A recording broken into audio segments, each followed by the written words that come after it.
నా పేరు సౌమ్య. నా పేరుకు విరుద్ధమైన స్వభావం నాది. అమ్మా నాన్నలకి ఒక్కగానొక్క కూతుర్ని. ఎంతో గారాబంగా పెంచారు. ఈ మధ్యనే బీటెక్ పూర్తయింది. ఇంకా పేరెంట్స్ ఊరుకుంటారా? వెంటనే మంచి పెళ్లి సంబంధం చూసి పెళ్లి చేశారు. ఒక్క పిల్ల, అంత తొందరేమి అంటారా? ఒక్క కూతుర్ని కదా, అందుకే తొందర. మా ఆయన పేరు శ్రీధర్. తనకి ఒక చెల్లెలు సరోజ. తనకి పెళ్ళయింది. నాకు ఇంటి పనులు చేయడం అస్సలు రాదు. వంట చేయడం అంతకంటే రాదు. చేయాల్సిన అవసరం కూడా ఎప్పుడూ రాలేదు. చదువుతూ ఉండడం వల్ల అమ్మ ఎప్పుడూ పనులు చెప్పేది కాదు. పెళ్లి చూపుల్లో నాకు వంట వచ్చు అని అబద్ధం చెప్పారు. అమ్మకు ఒకటే దిగులు, అత్తగారింట్లో ఎలా చేస్తానో అని. మా కన్నా ఉన్నవారికిచ్చి పెళ్లి చేశారు. పెళ్ళైనప్పటి నుండి ఒకటే దిగులు, వంట చేయమంటే ఎలా అని. అత్తగారింట్లో అడుగు పెట్టాను. నాతో పాటు మా పిన్ని, మా అక్క, మా చెల్లెలు వచ్చారు. పెళ్లి కార్యక్రమాల వల్ల బాగా అలిసి మంచి నిద్రలో ఉన్నా. ఇంతలో మా అత్తమ్మ, సౌమ్య లేమ్మా, పొంగలి చేద్దువు అంటూ నన్ను నిద్ర లేపుతూ ఉంది మా అత్తమ్మ. పాయసం అని పేరు వినగానే నా నిద్ర మత్తు వదిలింది. మా అత్తవారింట్లో కొత్త కోడల చేత ఏదైనా తీపి చేయించి దేవుడికి నైవేద్యంగా పెట్టాలంట. కనీసం టీ కూడా పెట్టడం రాని నేను ఏం చేయాలి అని ఆలోచిస్తున్నాం. సౌమ్య, త్వరగా స్నానం చేసి రెడీ చేయమ్మా, నేను పూజకు సంబంధించిన పనులు చేస్తా, కొంచెం త్వరగా చేయమ్మా అంది మా అత్తయ్య. ఇప్పుడు ఏం చేయాలి? ఫస్ట్ స్నానం చేద్దాం, తర్వాత సంగతి తర్వాత అని స్నానం చేసి వెంటనే అమ్మకి ఫోన్ చేశా. అంతా విన్న అమ్మ పిన్నితో మాట్లాడింది. ఏం చెప్పిందో గాని పిన్ని నాతో పాటు వచ్చింది. పిన్ని అన్నీ ప్రిపేర్ చేస్తే నేను స్టవ్ దగ్గర నిలబడి కలియబెట్టా. మొత్తానికి పిన్ని వల్ల నా గండం గట్టెక్కింది. పాయసం తిన్నవారంతా అద్భుతంగా ఉంది అని మెచ్చుకున్నారు.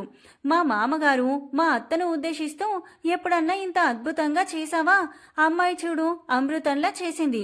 తిన్నవారంతా సూపర్గా ఉంది అని మెచ్చుకున్నారు. అసలు సంగతి తెలియక ఈ రోజు ఎందుకో ఆయన చాలా సంతోషంగా కనిపించారు. ఎందుకో అని నేను వెళ్ళి మంచం మీద కూర్చొని అడిగా, నిన్ను నా భార్యం చేసినందుకు దేవుడికి ధన్యవాదాలు చెప్పుకోవాలి. ఎందుకండి అన్న అమాయకంగా. ఎందుకంటే అమృతంలా వండి పెట్టే భార్య దొరికినందుకు. సౌమ్య ఏమీ మాట్లాడకుండా సైలెంట్గా ఉంది. సౌమ్య, సౌమ్యంగా ఉండడమేనా, ఏమన్నా మాట్లాడతావా అంటూ ఆప్యాయంగా మాట్లాడుతున్నారు ఆయన. మీకో విషయం చెప్పాలండి. చెప్పు. అది అది అని చెప్పడానికి సంశయిస్తూ ఉన్నాను. త్వరగా చెప్పు. అది అది ఎవరినన్నా ప్రేమించావా? కాదండి. ఇంకేంటి? త్వరగా చెప్పు. నాతో ఏ విషయమైనా నిస్సంకోచంగా చెప్పు, పర్లేదు, నేనేమీ అనుకోను. మా అమ్మ వాళ్ళు మీతో ఒక అబద్ధం చెప్పారు. ఏంటది? తొందరగా చెప్పు. ఏం చెప్తావో అని టెన్షన్గా ఉంది. అదేంటంటే నాకు వంట చేయడం అస్సలు రాదు. ఇంటి పని కూడా అంతంత మాత్రమే. ఎంత పని చేశావు! ఇప్పుడే దేవునికి ధన్యవాదాలు చెప్పుకున్నా. ఇంతలోనే నా ఆశలు అడియాసలు చేశావు. సరేలే, అందరూ పుట్టుకతో నలభీములు కారు. ప్రాక్టీస్ చేస్తే అదే వస్తుంది. కంగారు పడాల్సిన అవసరం లేదు. ఇంక ఈ విషయం గురించి మర్చిపో. అయినా ఈ టైంలో ఇవి అవసరమా అంటావా? ఇంకా చుట్టాలందరూ బయలుదేరారు. మా పిన్ని వాళ్ళు వెళ్తుంటే నాకు దుఃఖం ముంచుకొచ్చింది.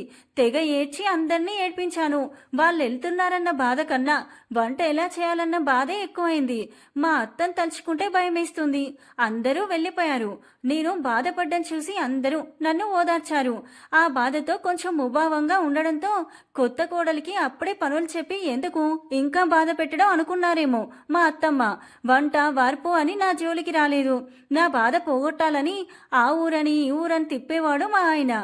మా రెండు కుటుంబాలకి బంధువులు చాలా మందే ఉండడంతో వాళ్ళందరి ఇండ్లకి తిరగడానికి 2 నెలలు పట్టింది. ఇంతలో ఆషాఢమాసం రావడంతో నన్ను పుట్టింటికి పంపించారు. నా సంతోషానికి అవధులు లేకుండా పోయాయి. రాక రాక ఇంటికి రావడంతో మా అమ్మ నన్ను ఎటూ కదలకుండా చూసుకోసాగింది. ఉదయం లేటుగా లేవడం, టీవీ చూడడం, నిద్రపోవడం, ఇవే నా దినచర్యలు. ఒకరోజు అకస్మాత్తుగా మా అత్తమ్మ నుంచి ఫోన్. మా ఆయన నా కోసం ఊడిపడ్డాడు. బాధ, కంగారు ఒకవైపు అయితే సంతోషం మరోవైపు.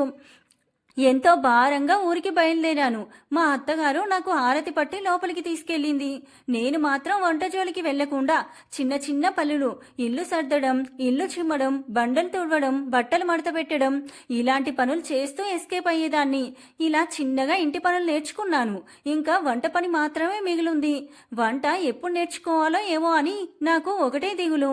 నేనొకటి తలిస్తే దైవం ఒకటి తలిచినట్టు మా ఆయనకి వేరే ఊరికి ట్రాన్స్ఫర్ అయింది. ఇంకేముంది, ఉంది.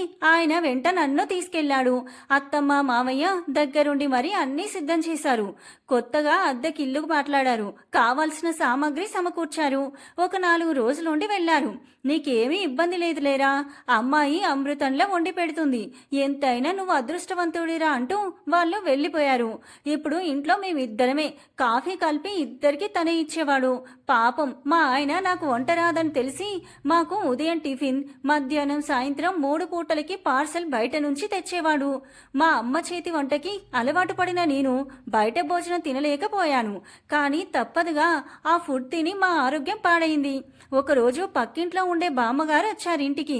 అన్ని విషయాలు ఆరా తీసేది. సౌమ్య, మీ ఆయన ఏంటో కవర్ల మీద కవర్లు బయట నుంచి తెస్తున్నాడు. ఏంటి సౌమ్య అవి అంది. బామ్మగారు, నాకు వంట చేయడం రాదు, అందుకని మా ఆయన బయట నుంచి పార్సల్ తీసుకొస్తున్నాడు ఇద్దరికి. సౌమ్య, ఏమనుకోనంటే నీకో మాట చెప్తాను, వింటావా? ఎంత మాట అన్నారు బామ్మగారు? మీరు మా ఇంట్లో ఒకరిగా భావిస్తున్నాను. మీరు మా మంచి కోరేవారు. చెప్పండి, వింటాను. ఏంటంటే అలా బయట నుంచి తెప్పించుకోవడం మంచిది కాదని నా అభిప్రాయం. నిన్ను నా మనవరాలనుకొని ఈ మాట చెప్తున్నాను. ఏమీ అనుకోకు. మరేం చేయమంటారు బామ్మగారు? నాకేమో వంట రాదాయే. ఇప్పటి వరకు ఒక్కసారి కూడా గరిట పట్టుకోలేదు. నిజమే సౌమ్య, కానీ అన్ని పనులు అందరికీ పుట్టుకతోనే రావు, నేర్చుకుంటుంటూనే వస్తాయి. అది వంట అయినా వేరే ఇంకేదైనా. మాకు మీకన్నా చిన్న వయసులోనే పెళ్లిళ్ళు చేసేవారు. అంత చిన్న పిల్లలమైనా మేము నేర్చుకోలేదా? నేర్చుకోవాలంటే ఏది పెద్ద కష్టం కాదు. మన మనసులో ఉండాలి, కానీ ఎంత పనైనా మనం సాధించగలం. రోజు చేస్తూ ఉంటే అదే అలవాటవుతుంది. పైగా భర్తలకి భార్యలు రుచికరమైన భోజనం పెట్టడంలో ఒక అడుగు ముందుంటారు సౌమ్య. భర్త ప్రేమ పొందడంలో తొలి మెట్టు తన వంట ద్వారానే సాధ్యం కావాలి. సాధ్యమైనంత వరకు నువ్వే వండి పెట్టాలా చూడు. సౌమ్య, భర్తలకి హోటల్ భోజనం అస్సలు అలవాటు చేయకూడదు. భార్య ఎంత రుచికరంగా వండి పెడుతుందో భర్త అంతే ప్రేమగా తనని చూసుకుంటాడు. తనకి ఇష్టమైనవి పెట్టినట్లయితే తన మనసు సంతోషంగా ఉంటుంది. తద్వారా నీ జీవితం కూడా సంతోషంగా ఉంటుంది. తర్వాత నీ ఇష్టం. బామ్మ చెప్పింది కూడా నిజమే అనిపించింది. ఈ రోజు నుంచి బయట ఫుడ్కి చెక్ పెడదాం అనుకున్నా. ఎలాగైనా నేనే వంట ట్రై చేయాలి అని అనుకున్నాను. విపరీతంగా ఆకలి వేస్తుంది, కానీ ఎలా? అప్పుడప్పుడు కాదు, ఇప్పటి వరకు మొత్తం మీద 4-5 సార్లు మాత్రమే వంటగది మొహం చూశాను. ఇప్పుడు ఏం చేయాలి? భగవంతుడా, ఫ్రిడ్జ్లో ఏమైనా ఫ్రూట్స్ ఉన్నాయేమో అని చూసా. ఫ్రిడ్జ్లో యాపిల్స్ తప్ప ఇంకేమీ లేవు. అది కూడా 2 వీటితో ఆకలి తీరేటట్లు లేదనుకొని ఏదన్నా చేద్దామని నిర్ణయించుకున్నాను. ఏం చేయాలి అని ఆలోచిస్తూ ఉండగానే కబోర్డ్లో బ్రెడ్ కనిపించింది. బ్రెడ్తో ఏం చేద్దామని ఆలోచిస్తూ ఉండగానే ఒక ఐడియా వచ్చింది. నూనె వేసి దాన్ని వేయించాను. ఇంట్లో ఉన్న తేనెతో కలిపి బ్రెడ్ ముక్కలను తిన్నాను. చాలా బాగా అనిపించాయి. ఆయనకు కూడా అదే పెట్టాను. ఆయన కూడా చాలా ఆకలి మీద ఉన్నాడు కాబోలు. ఇష్టంగా తిన్నాడు. నీ ఫస్ట్ వంటకం చాలా బాగుందని మెచ్చుకున్నారు. నాకు కూడా చాలా బాగా ఉన్నట్లు అనిపించాయి. నా మీద నాకు ఆత్మవిశ్వాసం కలిగింది. మా ఆయనకి కొత్త కొత్త రెసిపీలు పరిచయం చేయాలి అని అనుకుంటున్నాను. ఏమండి, మధ్యాహ్నం ఏం కూర చేయను అని అడిగాను. ఆయన ఆలోచించి బెండకాయ ఫ్రై చేస్తావా అన్నాడు. ఓ, తప్పకుండా అండి. మార్కెట్కి వెళ్ళి 1/2 కేజీ బెండకాయలు తెచ్చాను. వాటిని కూర ఎలా చేయాలో తెలియదు. వెంటనే మా అమ్మకి ఫోన్ చేసి కూర ఎలా చేయాలో కనుక్కున్నాను. బెండకాయల్ని కడిగి కొంచెం నూనె వేసి పోపు పెట్టి అందులో వేసి దోరగా వేయించాలి అని చెప్పింది. ఇంతేనా అని కర్రీ చేయడానికి ఉపక్రమించాను. బియ్యాన్ని కడిగి పొయ్యి మీద పెట్టాను. బెండకాయల్ని కోసి పోపు పెట్టి బెండకాయ ముక్కలను అందులో వేశాను. ఎక్కడ తేడా జరిగిందో తెలియదు, కానీ కూరంతా బంకగా జిగటగా అదో రకంగా తయారైంది. అన్నం ముద్దగా మెత్తగా అయింది. ఆయన బయట నుంచి వస్తూనే, ఆహా, మంచి సువాసన వస్తుంది, త్వరగా పెట్టు, ఆకలిస్తుంది అంటూ ఫ్రెష్ అప్ అయి భోజనానికి కూర్చున్నాడు. చేసిన వంటలన్నీ గిన్నెలో పెట్టి ఆయన ముందు పెట్టాను. ఆయన ఉత్సాహంగా పళ్ళెం ముందు కూర్చున్నాడు. మొదట అన్నం వడ్డించాను. పల్లెంలో ఉన్న అన్నాన్ని చూసి, ఇది అన్నమా సంగట అంటూ డౌట్గా నా వైపే చూశాడు. నీకెందుకు అంత పెద్ద డౌట్ వచ్చింది? ఏం లేదు బంగారం, ఊరికే జోక్గా అన్నా, కొంచెం కోపంగా. అది అన్నమే, కాకపోతే కొద్దిగా మెత్తగా ఉడికింది అంతే. చేసే వాళ్ళకి తెలుస్తుంది కష్టాలు అంటూ బెండకాయ వేపుడు వడ్డించాను. అయ్య బాబోయ్, ఇదేంది ఇట్లా ఉంది తీగలాగా? ఏమనండి, బెండకాయలు మంచివి కాదు అనుకుంటా, అందుకే కర్రీ ఇలా తయారైంది. పాపం నా కోసం గబగబా 2 ముద్దలు నోట్లో వేసుకొని పరుగో పరుగు. తరువాత నేను కూడా తిన్నాను. ఏం బాగాలేదు. కూర ఉప్పు లేదు, కారం లేదు. పాపం ఎలా తిన్నారో ఏమో అనుకున్నా. మా ఇంట్లో జరిగే ఇన్సిడెంట్ గుర్తొచ్చింది. పాపం అమ్మ ఏ రోజన్నా మెత్తగా వండితే చాలు అలిగి తినకుండా కూర్చొని మళ్ళీ వండమనేదాన్ని. ఇంకా బెండకాయ కూర అయితే ముక్కలు కరకరలాడకపోతే అసలు తినేదాన్నే కాదు. పాపం ఇప్పుడు తెలుస్తుంది అమ్మ కష్టాలు. మా అమ్మ పట్ల ఎంత మూర్ఖంగా ప్రవర్తించాను.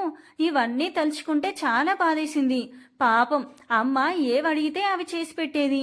ఒకరోజు ముద్దగా, ఒకరోజు గింజలు గింజలుగా, మరొక రోజు మాడబెట్టి ఎట్లాగో చేస్తూ చేస్తూ మొత్తానికి అన్నం వండడం మాత్రం చక్కగా నేర్చుకున్నాను. అన్నం వండడం నేర్చుకోవడానికే ఇన్ని రోజులు పట్టింది. ఇంకా కూరలు ఎప్పటికి నేర్చుకోవాలో అనుకుంటూ ఆయన తలుచుకుంటే సాధ్యమే అని ధైర్యం తెచ్చుకొని మళ్ళీ రొటీన్లో పడిపోయా. ఇంతలో మమ్మల్ని ఒకసారి చూసిపోదామని మా ఆయన బెస్ట్ ఫ్రెండ్ ఒక ఆయన వచ్చాడు. ఆయన బెస్ట్ ఫ్రెండ్ కావడంతో మా ఆయన భోజన ఏర్పాట్లు చూడాలని చెప్పారు. మీ ఫ్రెండ్కి ఏం స్పెషల్ చేయాలి, నువ్వు స్పెషల్ అవి ఇవి అని హైరాణ పడమాకు. వాడికి పప్పుచారు అంటే మహాప్రాణం. వేడి వేడి అన్నం, పప్పుచారు, అప్పడాలు, పెరుగు ఉంటే చాలు, ఇంకేమీ అవసరం లేదు. ఇప్పుడే అలా బయటికి వెళ్ళొస్తామంటూ వెళ్లారు. అన్నం కరెంటు కుక్కర్లో పెట్టాను. ఈ కరెంటు కుక్కర్ కనిపెట్టిన వాళ్ళకి దండం పెట్టుకోవచ్చు. వాళ్ళకి ఖచ్చితంగా నాలాంటి వైఫ్ ఉండి ఉంటుంది. లేకపోతే మాడిన అన్నమో ఉడకని అన్నమో తినాల్సి వచ్చేది. పప్పుచారు పల్చగా ఉంటేనే వాడికి నచ్చుతుంది అని చెప్పిపోయాడు మా ఆయన. కొంచెం కందిపప్పు వేసి ఉడికించాను. ఈలోపు అన్నమైంది. ఇంకా అప్పడాలు వేయించడానికి నూనె పెట్టాను. కొంచెం నూనె కాగిన తర్వాత అప్పడం నూనెలో వేశాను. సరిగ్గా పొంగలేదు. హై ఫ్లేమ్ పెట్టి అప్పడాలు వేశాను. నల్లగా మాడిపోయాయి. పప్పుచారు చాలా బాగా చేయాలని నిర్ణయించుకొని అన్ని రకాల ఏర్పాట్లు చేసుకున్నా. ఉప్పు, కారం, పసుపు అన్నీ వేసి కలియబెట్టి తాలింపు వేశా. ఇంతలో మా వారు సౌమ్య వంటైందా, ఇక్కడ మేం వెయిటింగ్ అని తొందర పెట్టడంతో హడావిడిగా అన్ని డైనింగ్ టేబుల్ పై సర్దాను. సౌమ్య, మేము వడ్డించుకుంటాం, నీకేదన్నా పని ఉంటే వెళ్ళి చూసుకో. సరే అని చిన్న చిన్న పనులుంటే చేయడానికి వెళ్ళాను. అవి పూర్తి చేసి వచ్చేసరికి వాళ్ళు తినడం అయిపోయింది. ఏంటి ఇంత స్పీడ్గా కానీ చేసేశారు అనుకున్నాను. ఇంతలో మాకు బయట పని ఉంది అని చెప్పి బయటికి వెళ్లారు. నేను తిందామని కూర్చున్నా. నేను చేసిన పప్పుచారుని పసుపు నీళ్లు అంటే బాగుంటుందేమో అనిపించింది. పప్పుచారులో పసుపు ఎక్కువై చేదుగా ఉంది. సాయంత్రం మా ఆయన వచ్చారు. ఏంటండి, మీతో పాటు మీ ఫ్రెండ్ రాలేదు? నీ వంట ఒకసారి తిన్న తర్వాత బుద్ధుంటే మళ్ళీ మన మొహం చూస్తారా? అయినా మీ అమ్మ నాన్న ఎంత మోసం చేశారో, పని పాట నేర్పకుండా మమ్మల్ని చంపుతారు అంటూ కోపంగా అరిచాడు. నాకు చాలా బాధేసింది. నన్ను అన్నందుకు కాదు, నా వల్ల మా అమ్మ నాన్నలు మాట పడ్డందుకు. తనతో ఏమీ మాట్లాడలేదు, వంటేమీ చేయలేదు. అలాగే ఆకలితో పడుకున్నా. తను నన్ను పలకరిస్తాడు అనుకున్నా. తన పాటికి తను బయట తిని పడుకున్నాడు. వరద నీటిలా నా కళ్ళల్లో నీళ్లు ఊబికి వస్తున్నాయి. ఏడ్చి ఏడ్చి నిద్రపోయాను. ఉదయాన్నే నిద్ర లేచేసరికి పక్కన తను లేడు. జ్వరం కూడా వచ్చింది. అమ్మా నాన్నలకి ఫోన్ చేసి దిగులుగా ఉంది. వెంటనే రమ్మన్నా. నాన్న వెంటనే బయలుదేరి వచ్చేశాడు. ఇద్దరూ ఒకే టైంకి ఇంటికొచ్చారు. నాన్నని చూసి చూడగానే ఏడుపు వచ్చేసింది. వెక్కి వెక్కి ఏడ్చాను. పాపం ఎప్పుడూ లేనిది నాన్న కంటి వెంట కన్నీరు వచ్చాయి. నాకు జ్వరం వచ్చిందని తెలుసుకొని అమ్మాయిని ఊరికి తీసుకుని వెళ్తాను అని ఆయన్ని అడిగారు. ఆయన సరే అన్నాడు. నేను 5 నిమిషాలలో రెడీ అయి నాన్న వెంట వెళ్ళాను. మేమింటికి వెళ్ళామనే గాని నా మనసులో లేదు. ఎప్పుడూ ఆయన గురించే ఆలోచన. జరిగిన విషయాలు ఏవి అమ్మా నాన్నలకి చెప్పలేదు. చెప్పి వాళ్ళ మనసులని కష్టపెట్టడం నాకు ఇష్టం లేదు. ఒక్కగానొక్క కూతుర్ని కావడంతో నాకు జ్వరం వచ్చినా వాళ్ళు తట్టుకోలేరు. జ్వరం తగ్గి కోలుకున్నా. మా అత్తగారు మామగారు ఫోన్ చేసి క్షేమ సమాచారం కనుక్కునేవారు. ఆయనకి నా మీద కోపం తగ్గినట్టు లేదు. కనీసం ఫోన్ కూడా చేయలేదు. ఎలాగో వారం తర్వాత వచ్చి నన్ను తీసుకెళ్లిపోయారు. ఒకరోజు అకస్మాత్తుగా మా అత్తగారు మామగారు ఇంటికి వచ్చారు. ఓ 4 రోజులు ఉన్నారు. అమ్మాయి ఏదైనా విశేషమా అడిగారు. 3వ నెల అని చెప్పా. ఇంత లేటుగానా చెప్పేది? ఈ శుభవార్త కోసమే మేమింతగా ఎదురు చూసింది అంటూ నన్ను చాలా జాగ్రత్తగా చూసుకునేవారు. నా కోసమే వాళ్ళు మరికొన్ని రోజులు ఉన్నారు. నన్ను ఏమాత్రం పని చేయనిచ్చేవారు కాదు. పాపం వాళ్ళు మాత్రం ఎన్ని రోజులుంటారు? వాళ్లకు పని ఉండడంతో ఊరు వెళ్లారు. ఇంతలో నాకు వేగిళ్ళు స్టార్ట్ అయ్యాయి. ఏమి తిన్నా అంతా వాంతయ్యేది. దాంతో బాగా నీరసపడిపోయినా. దాంతో నా కోసం మా అమ్మ వచ్చింది. దీంతో మా ఆయనకు నా వంటలు రుచి చూసే బాధ తప్పిపోయింది. ఆ విధంగా మా ఆయన నా చేతి వంట తినే అదృష్టానికి నోచుకోలేదు. మా అమ్మ మా వారికి రకరకాల వెరైటీలు చేసి పెట్టేది.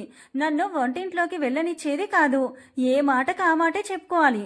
మా అమ్మ చాలా బాగా వంట చేస్తుంది. ముఖ్యంగా పప్పుచారు, ఇడ్లీ వగైరా వగైరా. నేను కూడా అప్పుడప్పుడు ట్రై చేశా. కానీ నేను వంట చేసిన ప్రతిసారి ఆయన గుర్తుపట్టి ఇది మీ అమ్మాయి వంటే కదా అనేవారు. మా ఆయన నా వంటలకి పేరు పెట్టడమే కానీ ఎప్పుడూ ఇంటి పనుల్లో గాని వంట పనుల్లో గాని సహాయం చేసింది లేదు. గర్భిణీగా ఉన్నప్పుడు కూడా అన్ని పనులు చేసేదాన్ని. నా స్నేహితులతో మాట్లాడినప్పుడు వాళ్ళ భర్త గురించి గొప్పగా చెప్పినప్పుడు వాళ్ళ అదృష్టానికి మురిసిపోయేదాన్ని. ఇంటి పనులతో నాకు తీరిక ఉండేది కాదు. ఇప్పుడు నేను బాగా వంట చేయడం నేర్చుకున్నాను. నేను చేసిన కూరలు పక్కింటి వాళ్ళకి ఇచ్చినప్పుడు వాళ్ళు మెచ్చుకునేవారు. ఇంకా నాకు నెలలు దగ్గర పడడంతో పురుడు కోసం పుట్టింటికి వెళ్ళాను. నార్మల్ డెలివరీ అయింది. అబ్బాయి పుట్టాడు. అందరి మొహంలో ఆనందం వెల్లివిరిసింది. మా ఆయన ముఖంలో ఒక ఇంత గర్వం కూడా కనిపించింది. మా అత్తమ్మ వాళ్ళ గురించి ఇంకా చెప్పనవసరం లేదు. బాబు పుట్టిన 1 సంవత్సరం 1 నెల 1 రోజు తర్వాత పాప పుట్టింది. నాకు ఒక బాబు ఒక పాప. నిజం చెప్పాలంటే నా పిల్లల కోసమే నేను బాగా వంట చేయడం నేర్చుకున్నాను. అమ్మ నాకు అది చెయ్యి ఇది చెయ్యి అంటే నేను విసుక్కోకుండా అన్నీ చేసి పెట్టేదాన్ని. వాళ్ళు అమ్మ ఇది చాలా బాగుంది అది చాలా బాగుంది అని చెప్తే చాలా సంతోషంగా ఉంటుంది. ప్రస్తుతం మేము అత్తమామలతో కలిసి ఉంటున్నాం. మా ఆయనకి నా వంటలకు పేరు పెట్టే అవకాశం ఇప్పటి వరకు ఇవ్వలేదు. ఇక మీదట ఇవ్వను కూడా. వంట నేర్చుకోవడం కష్టం కావచ్చు కానీ అసాధ్యం మాత్రం కాదు అని నా అభిప్రాయం. అమ్మ వాళ్ళ ఇంట్లో ఎప్పుడు వంటింట్లోకి అడుగు పెట్టాను. నేను వంటింట్లో కాలు పెట్టాను. పెట్టింది మొదలు అడుగు బయట పెట్టింది లేదు. ఇప్పటికీ నేనే వంట చేస్తున్నా. ఇక మీదట చేస్తా కూడా. మీరు ఏమీ అనుకోనంటే ఒక్క విషయం, మనసుంటే మార్గం ఉంటుంది. మనకు చేయాలని మనసున్నప్పుడు ఎంతటి కష్టమైన పని అయినా నేర్చుకోవచ్చు. సమాప్తం.